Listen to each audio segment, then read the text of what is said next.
Why does SSA cause a difficult solution, or why is it a problem both in geometry and trigonometry? We're going to allow you to actually connect the geometry and the mathematics together today. We're going to give you the why behind how this works. And so suppose I have a triangle, and this triangle has two known sides. Say it has 10 and it has 8. And then we'll say it has a known angle. We'll call that angle, say, 35 degrees. Are you okay with my construction?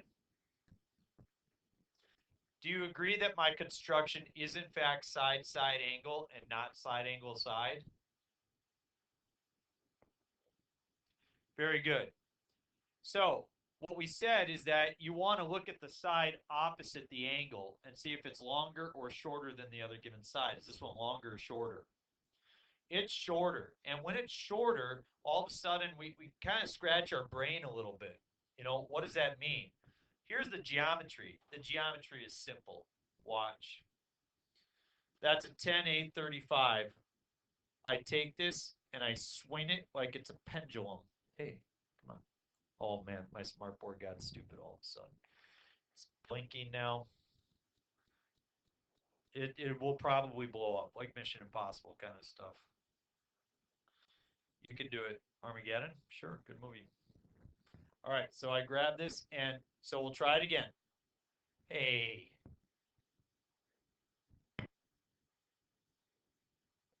Yeah, but it froze on me. There, oh man, it turned red again. I wonder if the recording works during this time or not. You know what I mean? Like, are they hearing all this? Or are they hearing just bits and pieces? All right.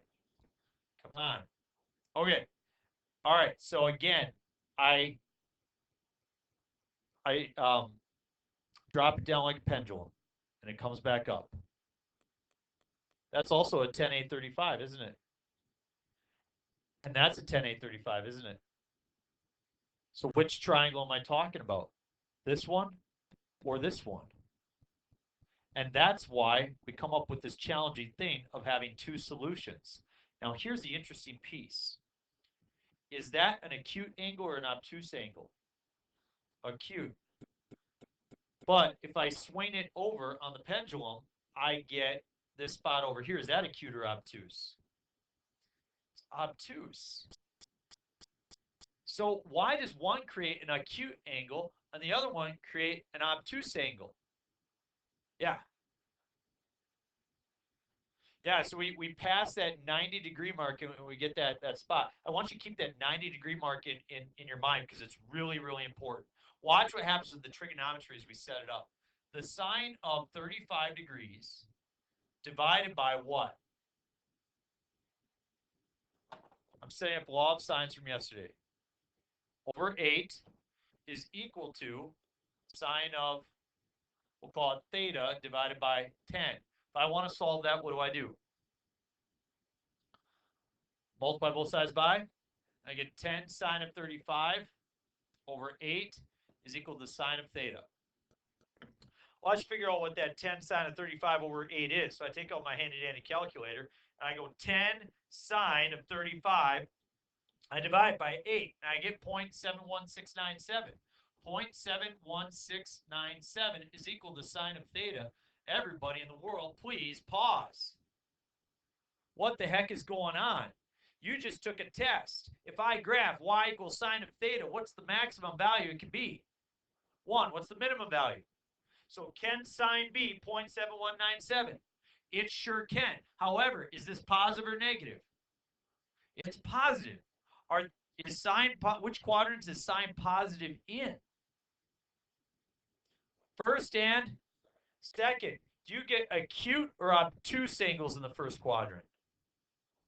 Acute or obtuse in the second quadrant? Obtuse. See, when you cross over 90, like you said, that's when you get to the obtuse side, right? Well, think about this within the unit circle, guys. Is sine the x value or the y value? It's the y value. So watch what happens. The y value starts at what? 0, and it goes up to, so it has to cross over 0.71697, right? So you're going to get an acute angle from here. However, we also have this challenge right here. I go from 1 and I go all the way down to 0. So I have to cross over 0.719 or 71697 as well, right? There's one angle here and there's another angle over there. If I go second sine inverse of that guy right there, I get 45.8. 45.805 degrees. That is my acute angle. But there's an obtuse one over here that we said would work as well. If I go 180 minus that 45 guy we just did, I get 134.195.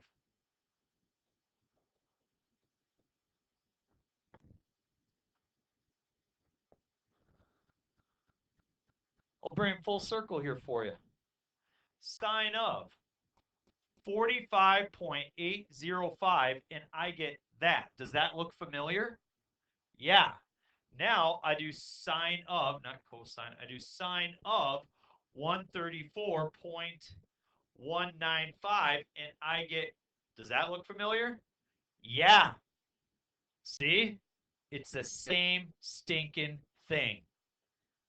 So we don't know which one it wants, and that's why we end up with two solutions. That's how you tie the geometry and the trigonometry together. If you can do that, then you can do the rest of it. Let's look at one that's super easy. Suppose I have this. This is 10. We'll call this 35 again, 35 degrees. We'll call this side 2. Does everybody agree if I draw that triangle like that? First of all, that's a side-side angle situation. That's a side-side angle, right? What do you notice about this side? That's like too short, right? Like I try to, it just doesn't want to reach down, does it? Because it's just 2. If I drew it all the way down, you're like, that's not 2. That's like 7, right? But it's just 2. So how do we know it's too short? Well, let's see what the trigonometry does. We do sine of 35 divided by 2 is equal to sine of theta over 10. If we set up the law of sines, it looks like this. I get 10 sine of 35 over 2 is equal to sine of theta. I should really figure out what that is. I'm getting to a spot where I can. It looks like you have a question. I'll be there in 2 minutes. 10 sine of 35, and I divide it by 2. And I get 2.867. 2.867 is equal to sine of theta. What do you think? What? Why?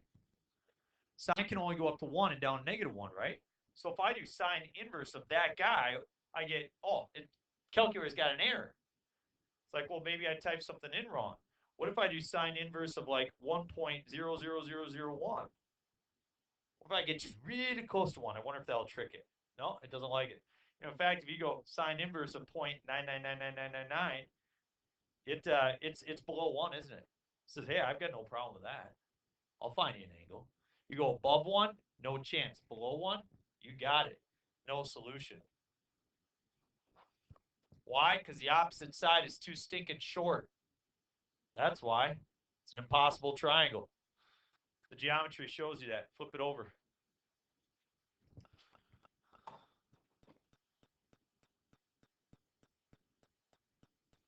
What if we had this?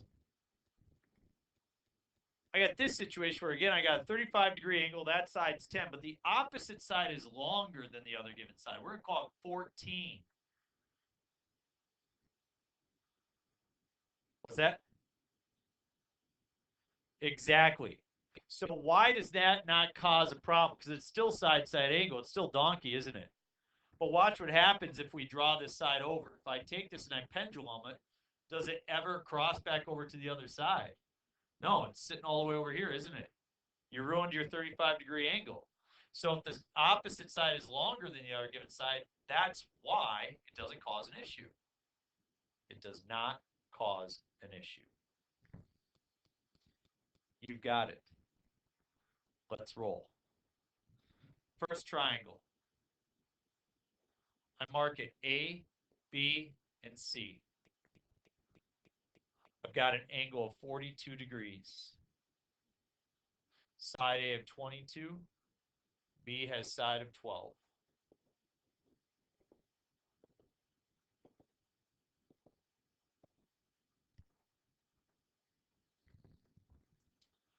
I'm on the test. Mr. Gens has me take a test. Fortunately, he's giving me this nice sheet of notes that helps give me a little bit of direction where I should go. And so the first thing I need to do is I need to classify what kind of triangle it is. Is it side angle side or is it side side angle? If it was side angle side, which side would or which angle would I have been given? Yeah, but I don't have C, so it's definitely not side angle side. I'm side side angle. So I go to my helpful decision tree and I check that guy out. I got side side angle. All the rest worked out fine. You say side side angle. I go down. Is the side opposite angle longer than the other given side or shorter than the other given side? It's longer. You see, these are the three situations we want to make sure you can understand today. And so it's longer. If it's longer than the other given side, we can operate with confidence knowing that using the law of sines will produce for us just one solution. So therefore, we know angle A is 42 degrees. We know side B is 12. We know side A is 22. So I can set up sine of what? 42 over 22 equals sine of what? Yep, we're going to use a letter so we know which one we solve for. So instead of theta, which angle are we solving for? B or C? B, sine of B over 12. This is exactly like what you did yesterday. See if you can solve this triangle. Go. 2. All right, excellent. That's what you come up with. Let's check the other two. The next one looks like this. We draw a triangle. We got A, B, and C. A is 85 degrees. Side A is 15. Side B is 25. Is this side angle or is it side angle side? Side angle. This is a side angle, okay? Or angle side, right? Side angle and angle side. Those are the same. The idea is that the angle is not between the two sides. Okay? So, I look at my decision tree. Is the side opposite the angle longer or shorter than the other given side? It's shorter. Uh-oh, that's different. If it's shorter than the other given side, we either have no solutions or we have two. How do we know? It says when solving for the missing angle, if sine is greater than 1, then there's no solution. If sine is less than 1, then there are two solutions. So we don't know yet until we set it up. So let's set it up. Sine of what over what? Sine of 85 over 15 equals? Awesome. Multiply both sides by 25. 25 sine of 85 over 15 equals sine of B. Oh boy, I'm nervous. Hey, stop that. Calculator. 25 sine of 85 divided by 15. 1.6603. 1.6603 is equal to sine of B. No solution. You see, folks, this was a bogus drawing. When I drew this, I drew that as 15. There's no way that that's 15. 15 would maybe come down to there. But we didn't know until we tried it out, okay? You just don't know. So no solution. That's it. Last example for the day. You guys are doing well. I draw my triangle because I like triangles. 20.5 degrees. 12. 31. And I go to my decision tree. It's a side angle, correct? Is the side opposite angle longer than the other given side or shorter? Shorter. So that means I either have none or two solutions. None or two. You don't know till you set it up. Let's set it up. Sine of 20.5. Go get some brain food, come back. finish that off. A side-side angle. Yes, it's side-side angle. I look. Is the side opposite longer or shorter than the other given side? It's shorter. If it's shorter, the decision tree tells me, hey, check it out. It's shorter. You either have no solutions or two solutions. We don't know until we set it up. So we set it up. Sine of what over what? Sine of 20.5 over 12 is equal to what? Sine of b over 31. Multiply both sides by 31.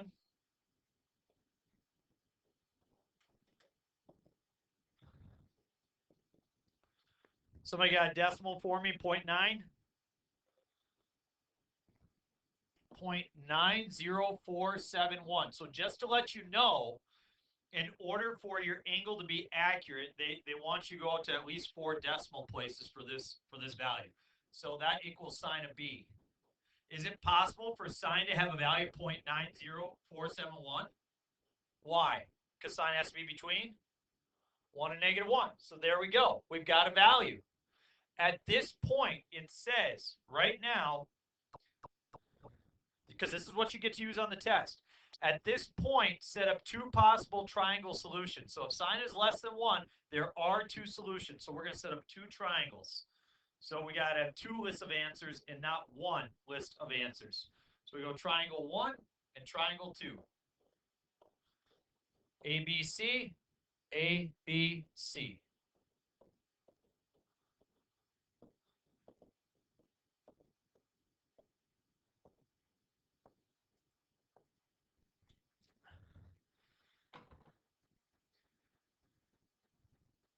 Our givens all stay the same. What is angle A? 20.5 degrees. We don't know B or C. You know, side A is 12 in both scenarios. And side B is 31 in both scenarios. This is going to allow me to find angle B. So I take my calculator, turn it on, and I sine inverse 0.90471, 64.78. So right here I write 64.78 degrees. And pause before you do anything else. This is the connection part that lots of people miss. A lot of times people do this. They just solve the first triangle right away. They're like, well, how do I find the second triangle? I've already got the first triangle. How do I do the second one? This is your crossover right here. The decision tree says triangle 1 will have theta be an acute angle. Did we find the acute angle? Yeah, triangle 2 will have theta be an obtuse angle. To find the obtuse, use sine inverse. To find the obtuse, simply take 180 minus theta. So we take 180 minus that 64.78, and we get 115.22. So I go back to my problem, and this is my crossover, 115.22 degrees.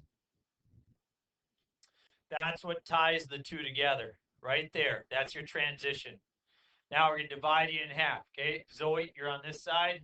Celestina, you're on this side. Everybody on Zoe's side over here, you guys are going to solve triangle 1. Are you able to now find angle C? Are you able to find side C then? Yeah.